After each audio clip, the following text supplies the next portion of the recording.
5 new players checked in for Team USA, and if you can hear the crowd, Caitlin Clark checks in to her first minutes as a senior USA national team player. There's a lot of fans here for Caitlin Clark. I see signs, I see Indiana jerseys, I see Iowa jerseys.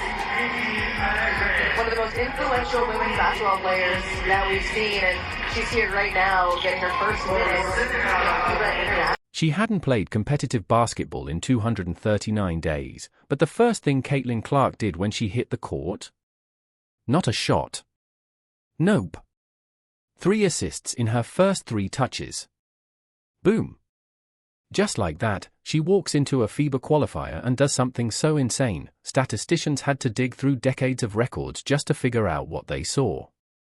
And get this, 5 FIBA world records, all wiped out in under 20 minutes during her senior women's national team debut.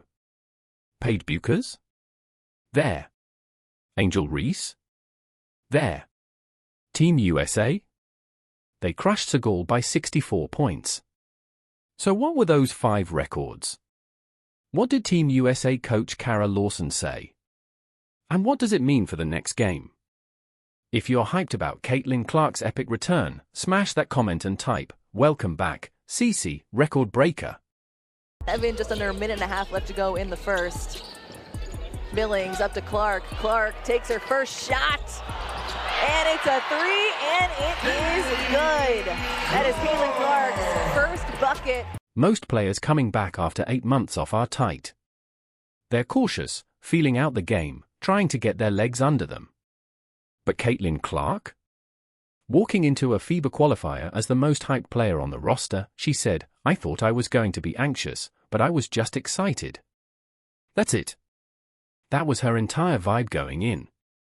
So what did those 239 days actually look like?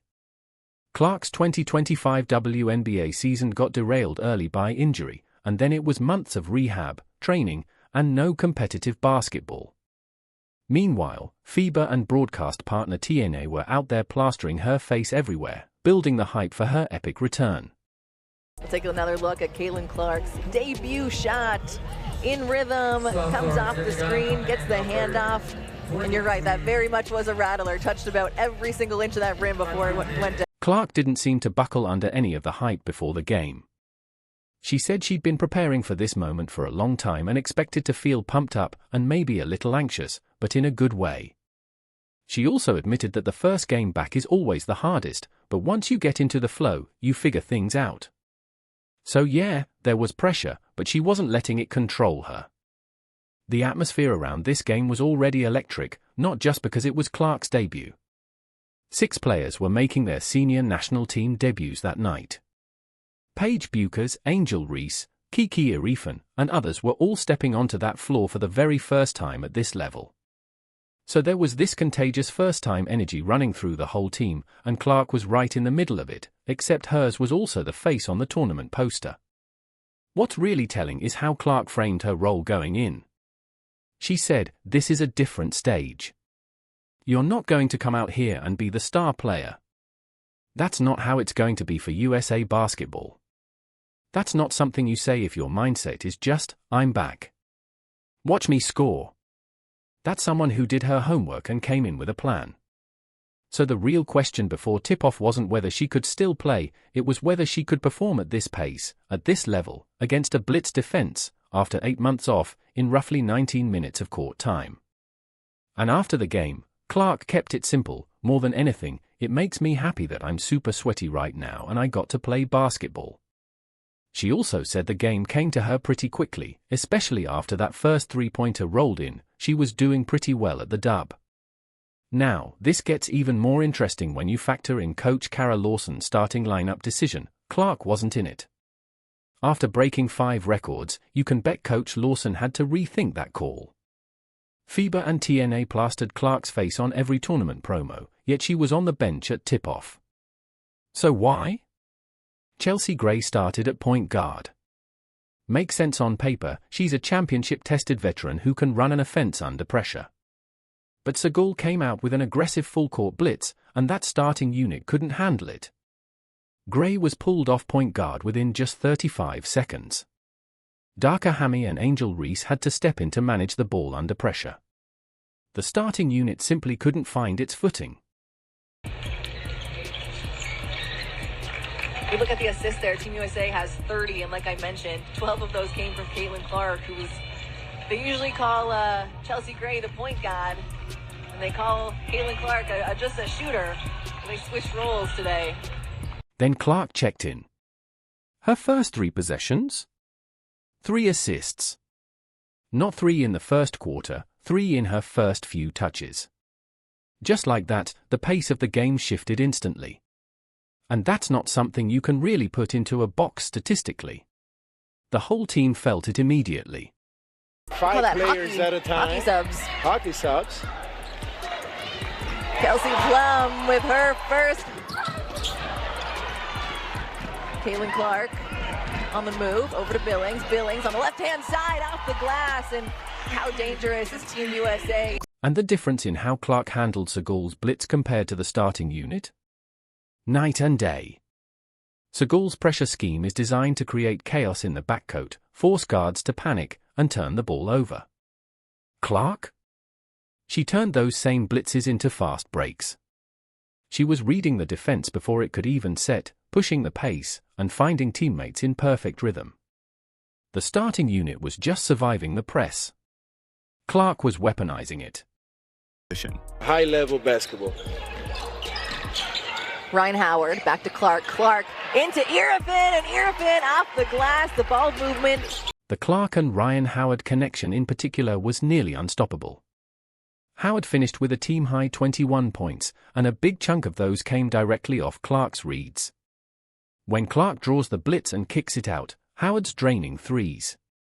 Suddenly, Senegal has a decision: keep blitzing and give up threes, or back off and let Clark do her thing. That's exactly the kind of problem the starting unit wasn't creating anywhere near that rate. Here's Clark once again.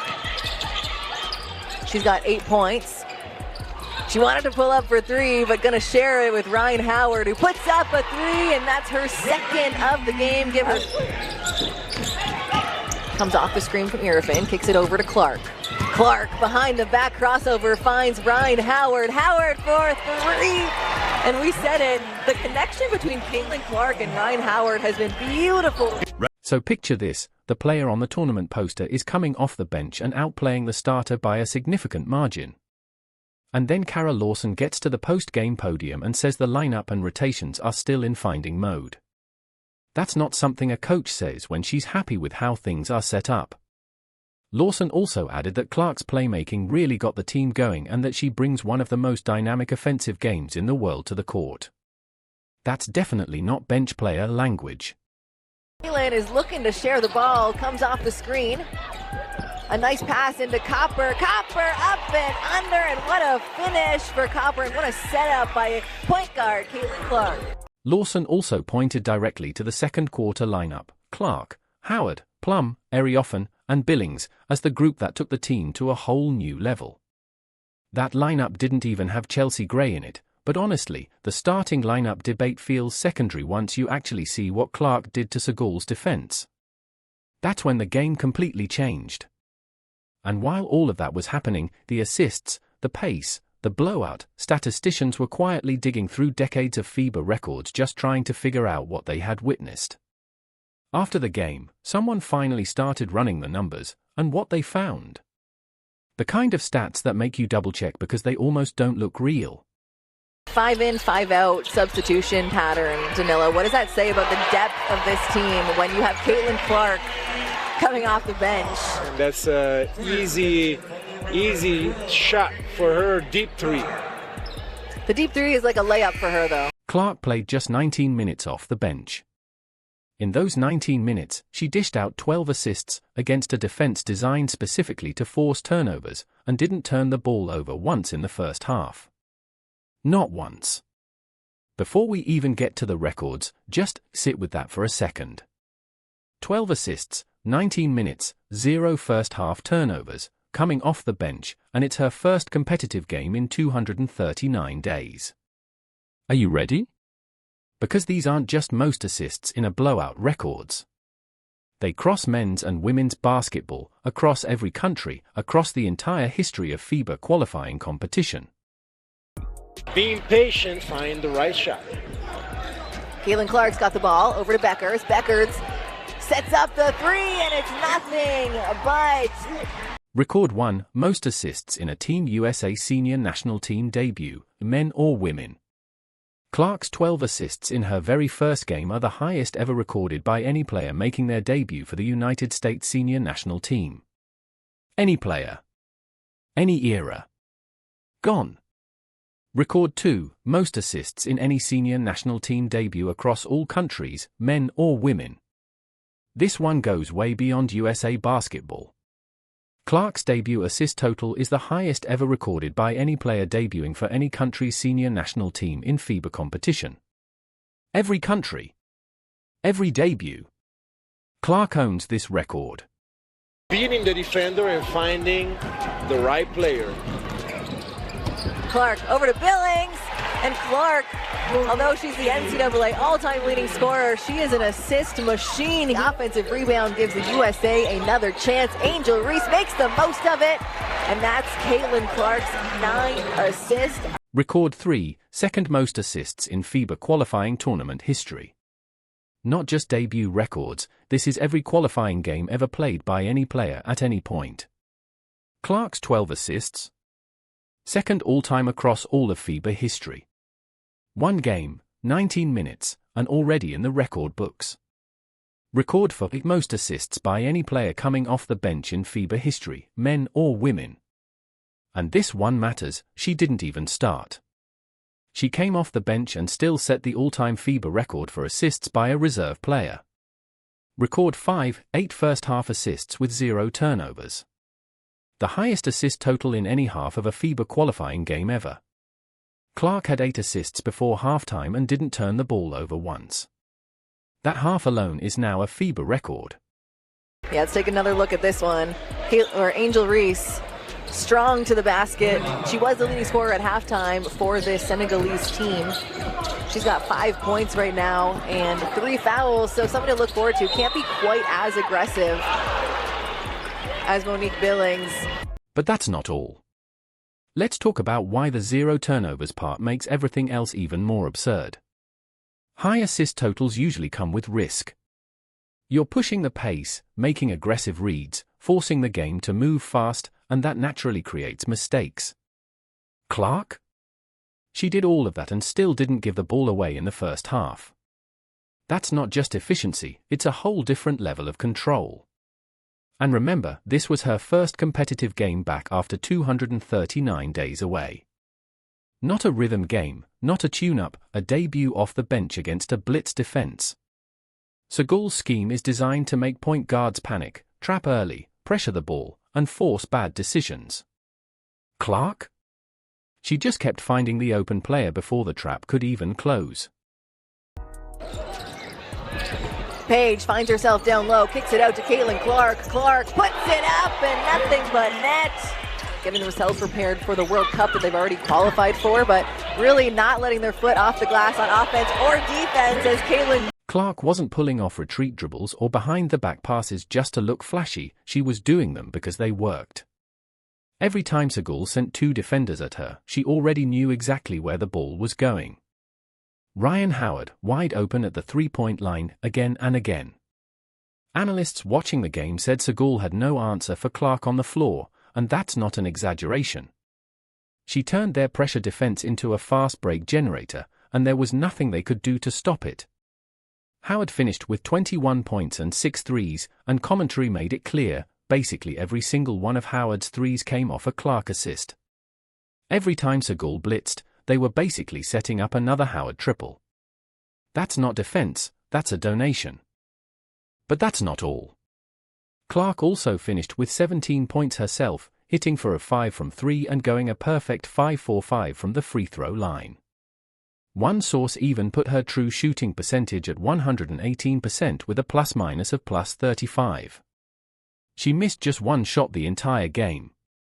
So not only was she creating for everyone else, she was scoring at an absurd clip in just 19 minutes off the bench. Monique Billings was quiet but effective, contributing 10 points and 5 rebounds while doing the dirty work inside, letting Clark and Howard shine on the perimeter. Paige Bueckers looked fluid and versatile, making her senior national team debut seem almost routine. And then there's Angel Reese. Angel Reese made just one missed shot all game and pulled down 8 rebounds. Let's just sit with that for a second, one missed shot. Her debut stat line was almost flawless, and it came in a role that demanded she be locked in the entire time, setting screens, boxing out, making the right passes, not just waiting for her moment. And she did it almost perfectly.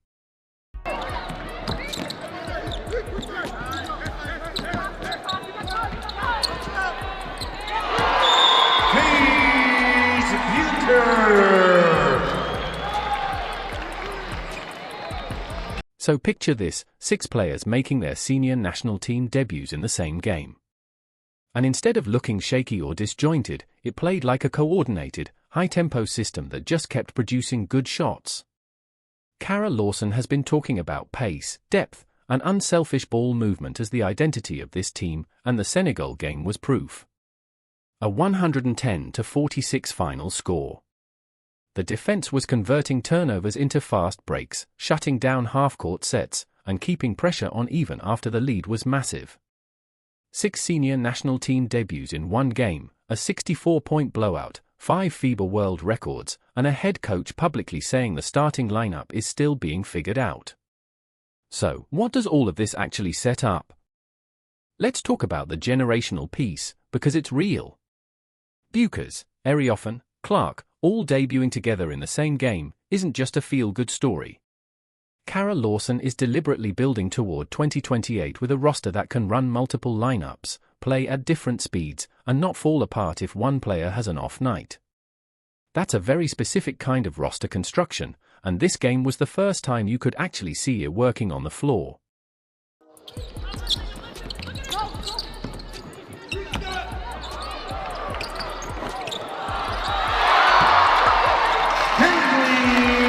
Now, here's the fair pushback, Senegal isn't France. A 64-point win looks amazing in a highlight reel, but does it really tell us how this team performs against top-tier international competition? That's a legit question. But here's the interesting part, the Senegal game isn't really about the opponent. It's about what this offense looks like when Clark is running it at full speed. The ceiling is genuinely different, the pace, the reads, the way teammates are getting shots they can actually make. That's system stuff, not opponent stuff. And for Indiana Fever fans, that's the part that matters most. The Fever's 2026 season is the next time that version of Clark is on the floor consistently, and the team's own Instagram was already celebrating it in real time, posting about her double-double in her senior national team debut.